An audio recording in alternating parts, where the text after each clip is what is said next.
दोष से मुक्ति, शांति की प्राप्ति। प्रिय आत्मन, प्रेम। आज हम एक ऐसे विषय पर मनन करने जा रहे हैं जो बहुत साधारण दिखाई देता है, परंतु वास्तव में अत्यंत गहरा, सूक्ष्म और जीवन को भीतर से बदल देने वाला है। यह विषय है दोष देना और उससे मुक्ति पाना। तुमने अभी जो सुना वह केवल शब्द नहीं है, बल्कि एक द्वार है। उस द्वार के पार एक ऐसी दुनिया है जहां मन हल्का है, हृदय शांत है और जीवन अपने आप सहज बहता है। लेकिन उस द्वार तक पहुंचने से पहले हमें एक सत्य को स्वीकार करना होगा। हम स्वयं ही अपने अशांति के निर्माता हैं। तो आइए आज हम फिर से आश्रम चलते हैं और सुनते हैं अबोधा और गुरुजी का संवाद। आज फिर से अबोधा कुछ चिंतित लग रहा था। आश्रम के बगीचे में कुछ सोच विचार में डूबा इधर से उधर घूम रहा था। गुरुजी दूर से देख रहे थे। उन्होंने उसे पास बुलाया और पूछा, क्या हुआ अबोधा, आज इतने अशांत और चिंतित क्यों लग रहे हो? हरिओम स्वामी जी, प्रणाम। आज फिर से कुछ विचारों ने घेरा है गुरुदेव, इसलिए मन बेचैन है, अशांत है। चलो बताओ अबोधा, क्या प्रश्न मन में उठ रहे हैं? दोष देना क्या है गुरुदेव? देखो अबोधा, मन का स्वभाव है भागना। वो कभी वर्तमान में नहीं टिकता। जब कुछ हमारे मन के अनुसार नहीं होता तो मन तुरंत एक कारण खोजता है, और वो कारण कहां ढूंढता है? हमेशा बाहर। उसने ऐसा कहा, उसने वैसा किया, परिस्थितियां ठीक नहीं थीं, समय खराब था। ये सब क्या है? ये सब दोष के रूप हैं। दोष देना मन को एक क्षणिक राहत देता है, क्योंकि तब उसे स्वयं को देखने की आवश्यकता नहीं पड़ती, क्योंकि ये मन की सबसे पुरानी आदत है। लेकिन ये राहत बहुत महंगी होती है, क्योंकि उस क्षण हम अपनी शांति खो देते हैं। परंतु गुरुदेव, दोष देने से शांति क्यों खो जाती है? जरा ध्यान से देखो। जब तुम किसी को दोष देते हो तो भीतर क्या होता है? मन में कड़वाहट आती है, विचारों की गति तेज हो जाती है, शरीर में तनाव बढ़ता है, हृदय भारी हो जाता है, और सबसे महत्वपूर्ण, तुम्हारा ध्यान अपने भीतर से हटकर बाहर चला जाता है। शांति कहां है? भीतर। और तुम कहां चले गए? बाहर। बस यही कारण है कि शांति खो जाती है। क्या सच में कोई हमें अशांत कर सकता है? अबोधा, यह प्रश्न अपने आप से पूछो, क्या सच में कोई दूसरा व्यक्ति मुझे अशांत कर सकता है?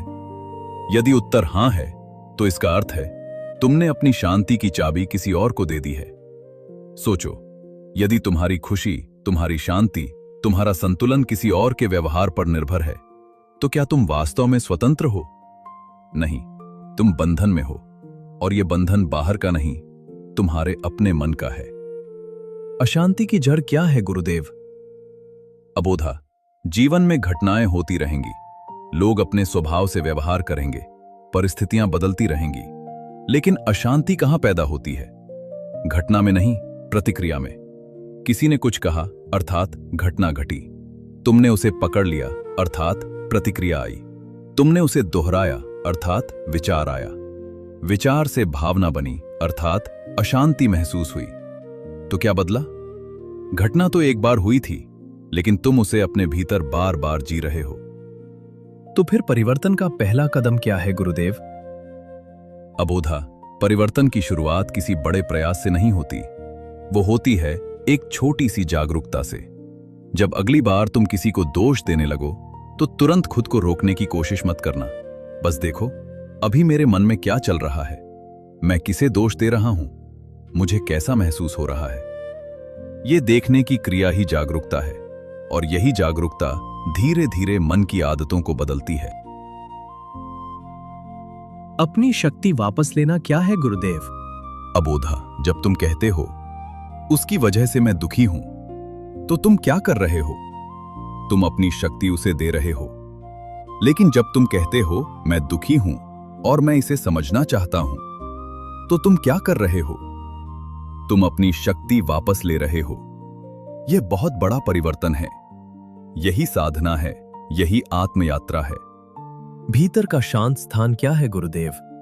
अबोधा, हर व्यक्ति के भीतर एक स्थान होता है जहां कोई शोर नहीं, कोई विचार नहीं, कोई आरोप नहीं, कोई तुलना नहीं। वह स्थान है तुम्हारा वास्तविक स्वरूप। लेकिन वहां पहुंचने के लिए तुम्हें अपने मन के जाल को पहचानना होगा। विचारों का जाल, अपेक्षाओं का जाल, प्रतिक्रियाओं का जाल, ये सब मिलकर तुम्हें बाहर बांधते हैं। जब ये जाल ढीले होने लगते हैं तो भीतर का शांत स्थान अपने आप प्रकट होने लगता है। स्वीकार करना क्या है? अबोधा, शांति का अर्थ ये नहीं है कि जीवन में सब कुछ तुम्हारे अनुसार होगा। शांति का अर्थ है जो है उसे वैसे ही स्वीकार करना। स्वीकार करना हार नहीं है, स्वीकार करना कमजोरी नहीं है।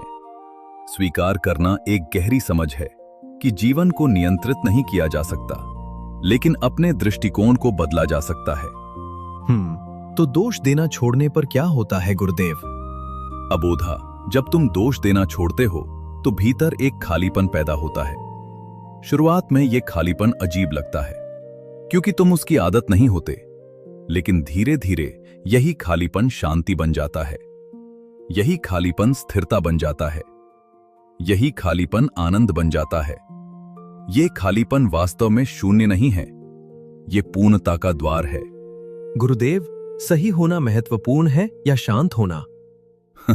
चलो अपने मन से एक ईमानदार प्रश्न पूछो। क्या मैं शांत होना चाहता हूं या सही साबित होना चाहता हूं? अधिकतर समय हम सही होना चुनते हैं।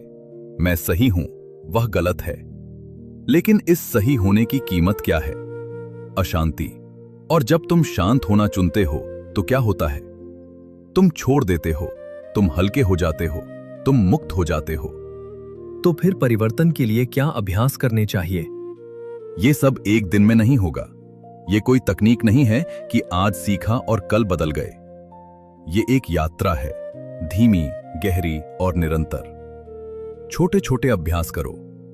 प्रतिक्रिया देने से पहले एक सांस लो, अपने विचारों को देखो। तुरंत निर्णय मत लो, खुद को समय दो। धीरे धीरे मन बदलने लगेगा। दोष छोड़ने से संबंधों में क्या परिवर्तन आता है? जब तुम दोष देना छोड़ते हो तो केवल तुम नहीं बदलते, तुम्हारे संबंध भी बदलने लगते हैं। अपेक्षाएं कम हो जाती हैं, समझ बढ़ जाती है, टकराव कम हो जाता है, क्योंकि अब तुम दूसरों को बदलने की कोशिश नहीं कर रहे, तुम स्वयं को समझ रहे हो। वास्तविक स्वतंत्रता क्या है गुरुदेव? प्रिय अबोधा, स्वतंत्रता का अर्थ ये नहीं है कि तुम जो चाहो वह करो। वास्तविक स्वतंत्रता है तुम्हारा मन किसी पर निर्भर न हो। कोई कुछ कहे तुम शांत रहो, कोई कुछ करे तुम स्थिर रहो। यह सप्रेशन नहीं है, यह समझ है। शांति को प्राप्त कैसे किया जाए? अंत में एक गहरा सत्य समझो अबोधा, शांति कोई चीज नहीं है जिसे तुम्हें प्राप्त करना है। शांति पहले से ही तुम्हारे भीतर है। तुम क्या कर रहे हो? तुम उसे ढक रहे हो, दोष से, अपेक्षाओं से, प्रतिक्रियाओं से। जैसे ही ये परतें हटती हैं, शांति अपने आप प्रकट हो जाती है। तो अबोधा, अगली बार जब मन किसी को दोष देने लगे तो बस एक क्षण रुक जाना, गहरी सांस लेना और अपने भीतर देखना। शायद उसी क्षण तुम्हें यह अनुभव हो कि शांति कहीं बाहर नहीं, यहीं अभी तुम्हारे भीतर है। चलो मेरे साथ एक प्रार्थना दोहराओ। हे परम चेतना, हमें यह समझ दे कि हम अपने मन के स्वामी बन सकें। हमें यह जागरूकता दे कि हम दोष से मुक्त हो सकें। हमें यह शक्ति दे कि हम शांति को चुन सकें। और हमें यह अनुभव दे कि जिस शांति को हम खोज रहे हैं वो हम स्वयं ही हैं। अब मन में बहुत शांत लग रहा है गुरुदेव। आपके इस अमूल्य मार्गदर्शन के लिए बहुत बहुत धन्यवाद। हरि ओम।